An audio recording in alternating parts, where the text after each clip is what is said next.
Hola, ¿cómo están? Espero que estén muy bien. Mi nombre es Santiago Serna, estoy en segundo semestre de Ingeniería Aeronáutica y estoy cursando Sistema de Aeronaves 1. Y bueno, hoy les voy a exponer sobre el ATA-26, que vendría siendo el sistema de protección contra fuego, y voy a especificar cómo funciona en la aeronave Embraer 190. Y pues bueno, empezamos. Espero que les guste mucho el video. Bueno, como había dicho antes, les voy a exponer acerca del sistema de protección contra fuego que viene siendo el ATA-26. Bueno, la forma en cómo explicaré el ATA y cómo funciona en la aeronave, primero explicaré todo sobre el ATA-26, sobre el sistema de protección contra fuego. Y una vez explicado todo, ya entraré en detalle de cómo funciona en la aeronave Embraer 190. Bueno, para empezar, debemos saber que el fuego es una de las amenazas más grandes que tiene una aeronave. Y este sistema de protección contra fuego está diseñado para soportar al menos 90 segundos en caso de incendio. ¿Por qué 90 segundos? Porque un avión debe ser evacuado en máximo ese tiempo, 90 segundos. Y bueno, entonces primero podemos ver la distribución del ATA-26, que es 2600 general, 2610 detección, 2620 extinción, 2630 supresión de explosiones. Bueno, entonces ahora, primero que todo, ¿qué es el fuego? El fuego es esa emisión de luz y calor que se genera al mezclarse estos tres elementos, que es calor, oxígeno y combustible. Ahora podemos pasar a ¿qué es una zona de fuego? Una zona de fuego es un área de la aeronave que requiere de las siguientes cosas. Primero, de un sistema de detección de fuego, ya sea una alarma, una luz que indique aumento de temperaturas fuera de lo normal. Pueden haber muchos tipos de detectores, pero eso lo vamos a ver más adelante. También pueden tener tienen que tener un sistema de extinción de fuego, ya sea fijo o portable. Un sistema de extinción fijo es que ya ese área, esa zona de fuego ya tiene su extintor fijo, ya lo tiene listo, lo tiene puesto, lo tiene instalado. A cambio, el sistema de extinción portable es el que es como un portátil que uno puede transportar de un lugar a otro sin ningún problema. Los típicos lugares con sistema de extinción fijo son, por ejemplo, los motores, el APU, el compartimento de carga, los baños, las bahías electrónicas, el compartimento de ruedas. Y bueno, eso es un ejemplo de lo más normal, de las áreas más normales con sistema de extinción de fuego fijo. Ahora, también deben tener un nivel de resistencia inherente al fuego. Lo voy a explicar con un ejemplo. Un motor a pistón, por ejemplo, un motor tiene su propio sistema de extinción de fuego, él lo tiene fijo. Y supongamos que al dividirlo con el resto del avión, de la aeronave, hay un muro que se llama muro de fuego. Ese muro de fuego lo que hace es separar lo que se puede quemar y lo que no se puede quemar. Entonces con eso se refiere al nivel de resistencia inherente al fuego, hay unas cosas que se pueden quemar, bueno, que son más resistentes al fuego, y otras que no son tan resistentes al fuego. Bueno, entonces hay diferentes tipos de fuego. Está el clase A, que son los materiales combustibles, como lo es, por ejemplo, la madera, la tela, el papel, el caucho y los plásticos. Ahora, el fuego clase B son los líquidos inflamables, como se puede ver acá, que son, por ejemplo, el petróleo, los alcoholes, las pinturas a base de aceite y gases inflamables. Está la clase C, como su propio nombre lo dice, que son sus equipos eléctricos. Aquí ahí tengo que resaltar que es importante no usar un extintor que sea conductor de energía, que no sea eléctricamente conductible, ya que eso puede empeorar la situación. En clase D están los metales combustibles, que son por ejemplo el magnesio, el titanio y el sodio, por ejemplo. Y ya está también la clase K, pero esa aquí como no entra mucho porque esa es más como en grasas y aceites de cocina, va más como por los lados de la cocina. Ahora vamos a pasar a los tipos de extintores y podemos hablar de qué tipo de extintor se usa para qué clase de fuego, cuál no se debe usar, y listo. Vamos a hablar de cositas interesantes. Primero están los extintores de agua, que normalmente son verdes y se usan para fuegos clase A, es decir, para los materiales combustibles ordinarios. Y como el agua es un conductor de energía, entonces nunca se debe usar para fuegos clase C, que los fuegos clase C recordemos que son por equipos eléctricos. Ahora tenemos los extintores de dióxido de carbono, que normalmente son de color rojo, como se presenta en la imagen. Estos se pueden usar para fuegos clase B y clase C. Y este debe ser usado cuando haya suficiente oxígeno. Por ejemplo, no se puede usar en espacios cerrados, ya que si se usa en espacios cerrados, o sea que con poco oxígeno, puede llegar a afectar a los tripulantes. Bueno, ahora están los extintores de polvo químico seco, que se usan para fuegos clase A, B y C. Una de las desventajas de este es que es corrosivo, es decir, es dañino y también deja residuos. Entonces, y este es un agente aislante, o sea, no es conductivo. Entonces también podría afectar los contactos eléctricos de los equipos instalados en el área.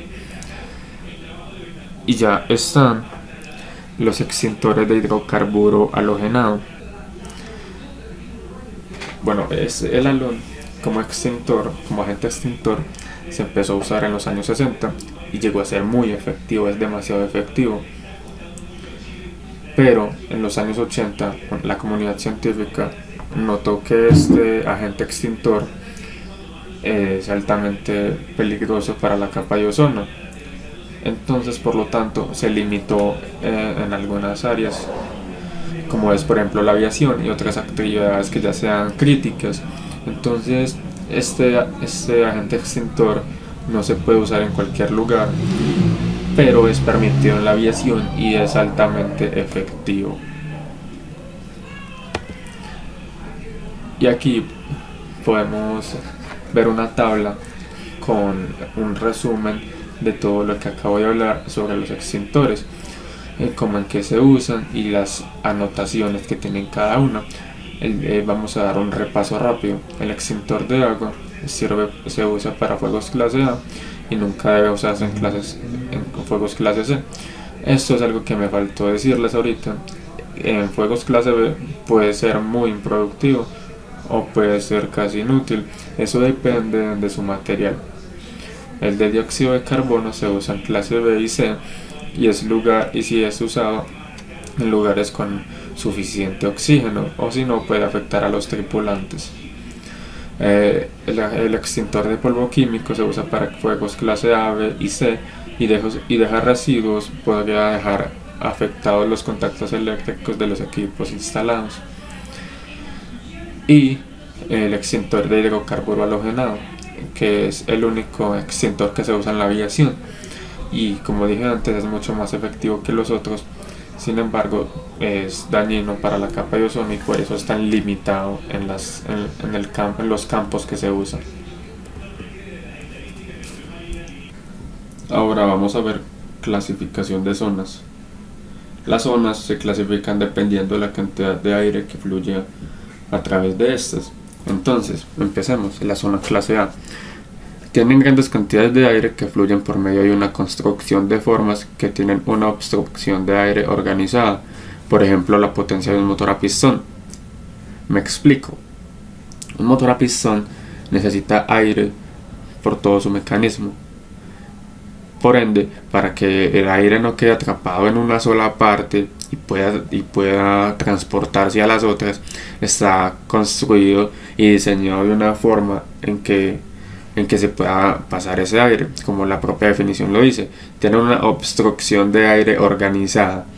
Entonces, en conclusión, por ejemplo, este motor a pistón necesita grandes cantidades de aire y en todo el mecanismo. Por ende, está organizado para que este aire no quede atrapado en un solo lugar. Ahora, la zona clase B son las superficies y estructuras aerodinámicamente limpias, por ejemplo, el encerramiento de los motores a reacción. Este no creo que sea necesario explicar, ya que la definición está muy clara. Ahora vamos a pasar a la zona clase C. Las zonas clase C tienen bajas cantidades de aire fluyendo, como por ejemplo un engranaje de un motor que está separado de la sección de potencia. Lo explico. El engranaje que está separado de la sección de potencia, como dice en el texto, este no necesita aire para funcionar. Y tampoco es que pase mucho.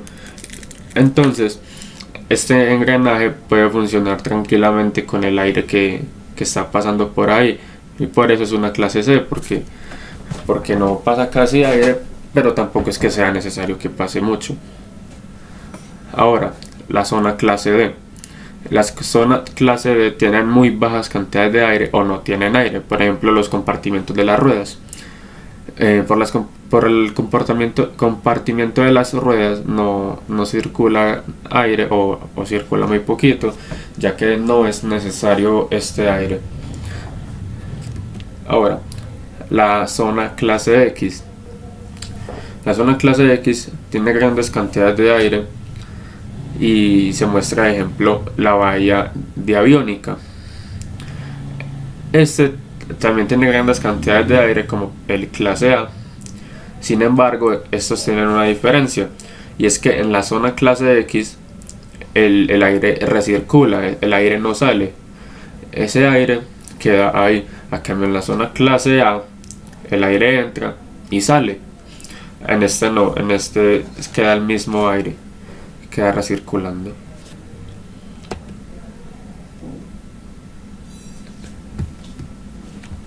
Bueno, entonces un sistema de detección debe incluir, o puede incluir, mejor dicho, la observación de la tripulación y de los pasajeros, también detección del aumento de la tasa de la temperatura, la detección de llama o radiación y detección de humo.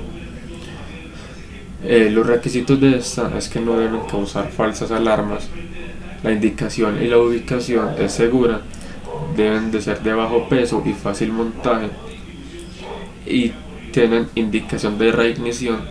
Reignición es como que se apague el fuego pero pueda volver a prender. Entonces los detectores deben ser capaces de indicar un caso de reignición, un caso de que se vuelva a prender una llama, una chispa, algo.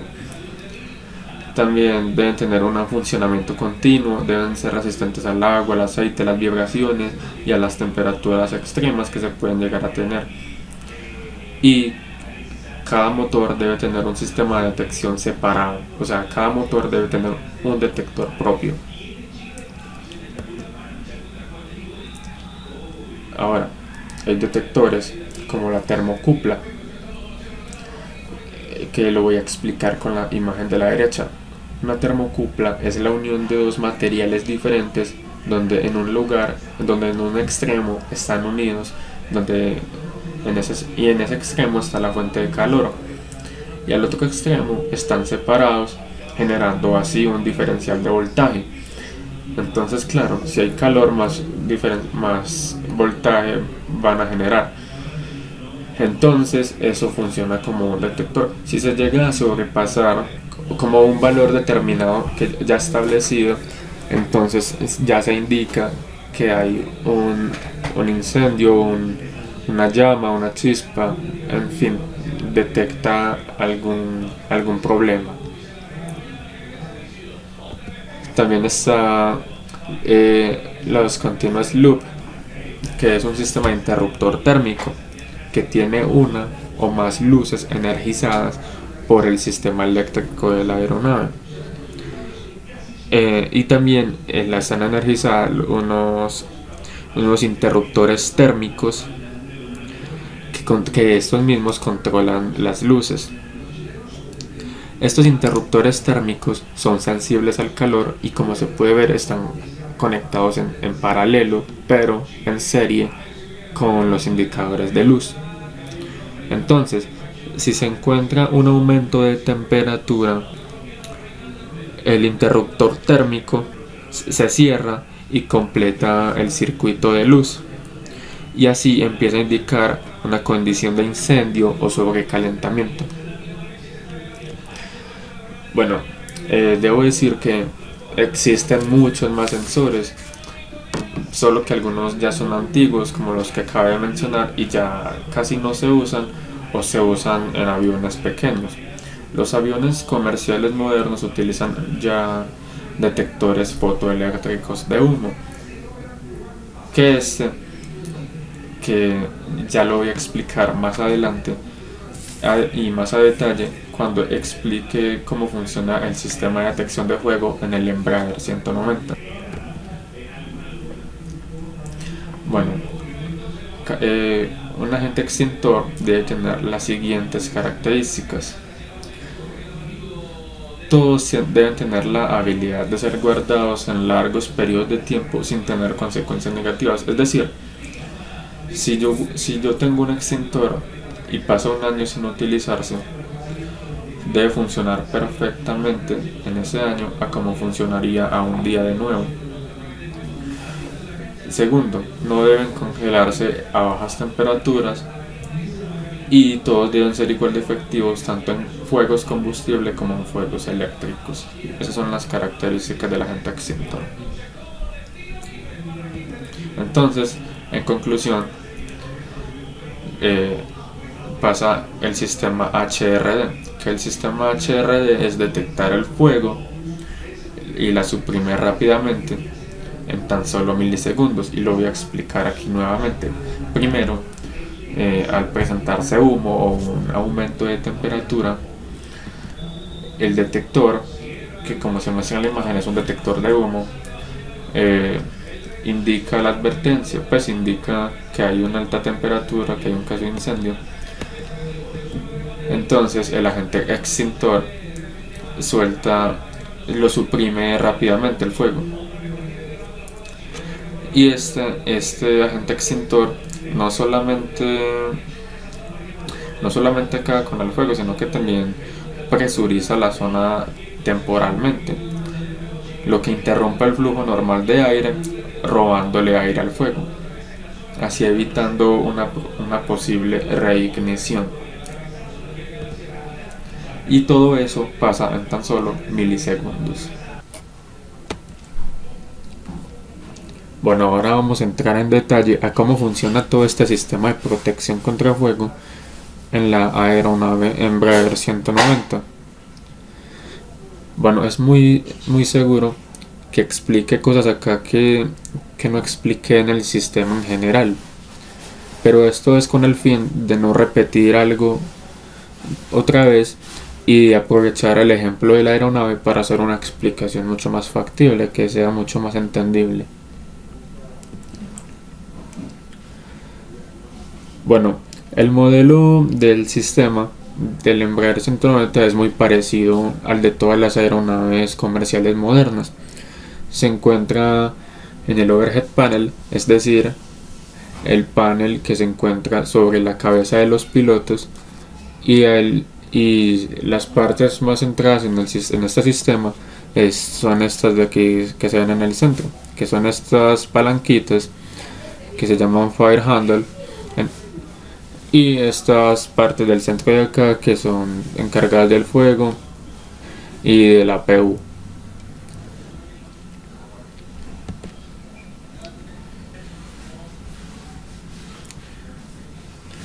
Bueno, uno de los detectores de fuego que tiene la aeronave es este detector de humo que se puede apreciar en la imagen. Dentro de estos detectores hay como unas cajas, una superficie negra que dentro tiene un material llamado Amercio 241. El Amercio 241 es un material radioactivo que genera una pequeña corriente que hace funcionar al detector. ¿Cómo funciona? Bueno, lo voy a explicar con esta imagen. El amercio genera como unas partículas alfa que colisionan con los átomos del aire, ya sea de oxígeno o de nitrógeno, ya generando iones. Este detector funciona por el método de ionización. Entonces, cuando empieza a haber humo, las partículas del humo entran por el detector y se combinan con estos iones. Al combinarse, esto aumenta la masa y produce una velocidad más lenta una producción más lenta de la corriente ionizada. Y esta variación lo que genera es una alarma alertando a los pilotos. Ya sobre cómo alerta a los pilotos ya lo voy a explicar más adelante y por qué medio.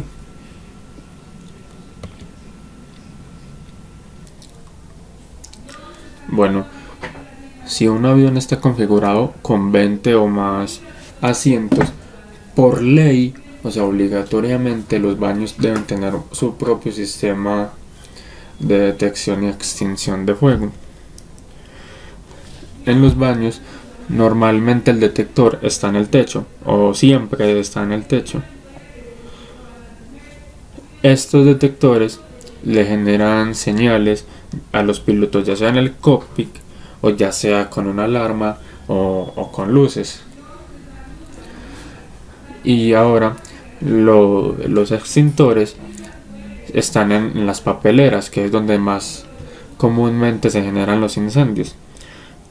Estos extintores se descargan automáticamente ya cuando llegan a una temperatura superior a la de 170 grados Fahrenheit. Bueno, ahora los compartimientos de carga. En los compartimientos de carga hay dos botellas extintoras, que una se llama High Rate y otra se llama Low Rate. Entre las dos hay una diferencia. El High Rate o rápida descarga es cuando se descarga completamente la botella extintora en unos pocos segundos, mientras la botella Low Rate se descarga poco a poco a mediados de una hora. Cuando se usan estas botellas, significa que ya no se puede volver a usar en caso de otro incendio en otro compartimiento. Es decir, las botellas solamente sirven para un uso, ya después habría que reemplazarlas. Como ya dije, hay dos botellas extintoras en los compartimientos de carga, y en el compartimiento delantero hay 4 detectores de humo en el Embraer 190, y en el compartimiento de carga inferior hay 3 en el Embraer 190. Para generar una alarma en estas zonas se necesita al menos de 2 detectores que lo detecten durante 45 segundos. Si no se detecta durante estos 45 segundos, se les hace una pequeña prueba para verificar si estos están funcionando correctamente.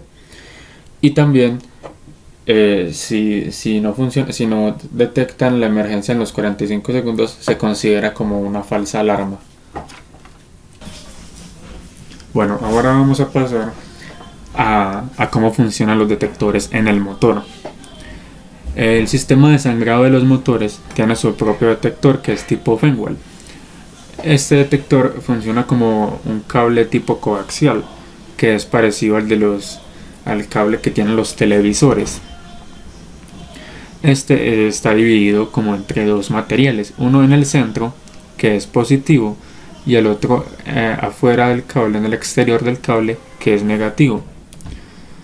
Estos dos materiales se separan mediante un material salino. Este material salino, cuando se incrementa la temperatura, pasa de estar en su estado normal, que es sólido, a un estado líquido, siendo capaz de crear un corto entre los dos polos, entre los dos materiales. Sin embargo, este material salino también es capaz de volver a su estado normal. Cuando la temperatura vuelve a su temperatura ambiente, el material se vuelve a poner sólido. Ahora, los detectores de fuego en el motor. Estos son de tipo neumático y tratan de un tubo muy fino que son de acero inoxidable. Este material tiene un elemento sensor que reacciona a los cambios de presión que son causados por el incremento de temperatura o en sí por la variación de temperatura. Bueno, el núcleo de este sensor tiene un sensor que recorre todo el tubo del material.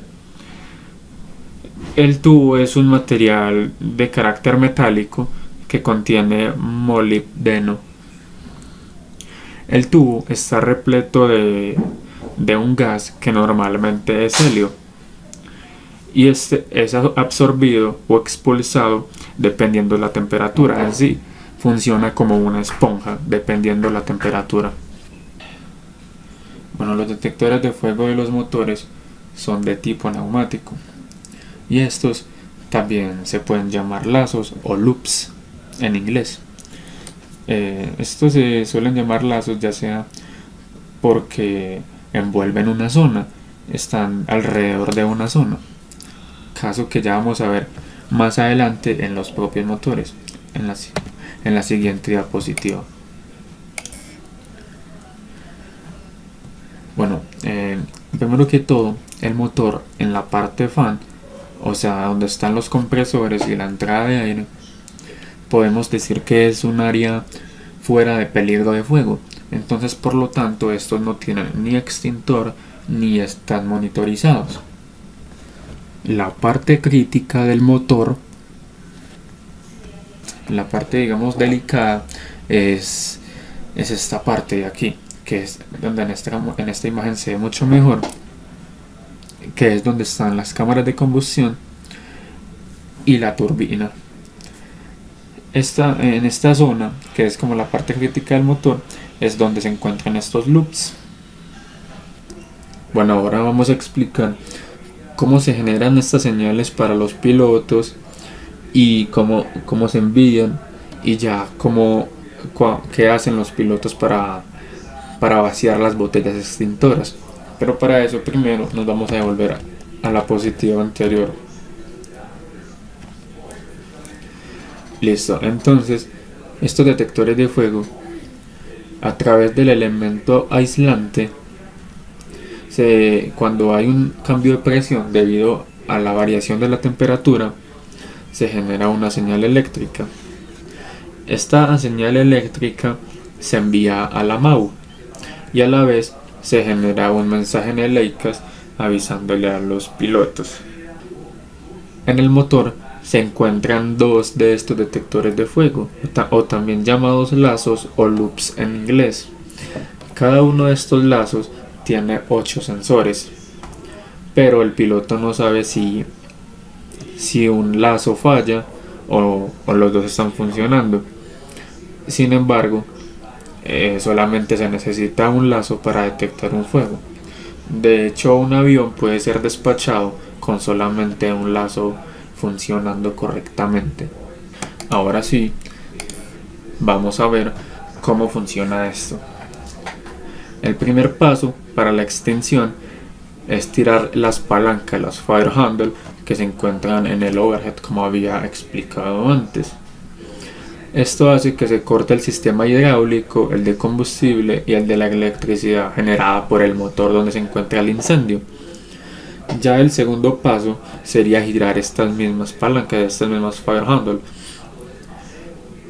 Entonces, cuando se rotan estas palancas, se dispara el agente químico. Y si una botella no fuera suficiente, se puede usar la segunda botella. En el motor, cada botella tarda unos 30 segundos en vaciarse. Y bueno, ya como quedan vaciadas, significa que si se causa otro incendio, ya no se podrá apagar por este medio. Debo aclarar que el MAU es como un computador que tienen los aviones. En el caso del Embraer 190, el MAU se encarga de la lógica de las funciones del avión. Si el piloto, por ejemplo, tira la palanca, la MAU genera las señales de disparar las botellas. Y este a la vez manda las señales al EICAS. Bueno, en el EICAS se puede monitorizar la temperatura de los motores y de la APU. El EICAS es esta pantalla digital que se encuentra en toda la mitad. Esta pantalla es muy normal en todas las aeronaves, o al menos en las aeronaves modernas, y así es como se ve en el Embraer 190. En esta pantalla, como ya dije antes, se muestra la temperatura de los motores y del APU. Aquí muestra el de los motores y acá abajo el de los del APU. Este muestra el límite de temperatura dependiendo de la fase de vuelo. Muestra también la indicación de temperatura de forma digital y de forma analógica. Bueno, el sistema de detección de fuego del APU es muy parecido al del motor, solo que cambian unas pequeñas cosas. Siguen habiendo dos lazos, sin embargo no tienen cada uno 8 sensores. Cada uno ya tiene 4 sensores.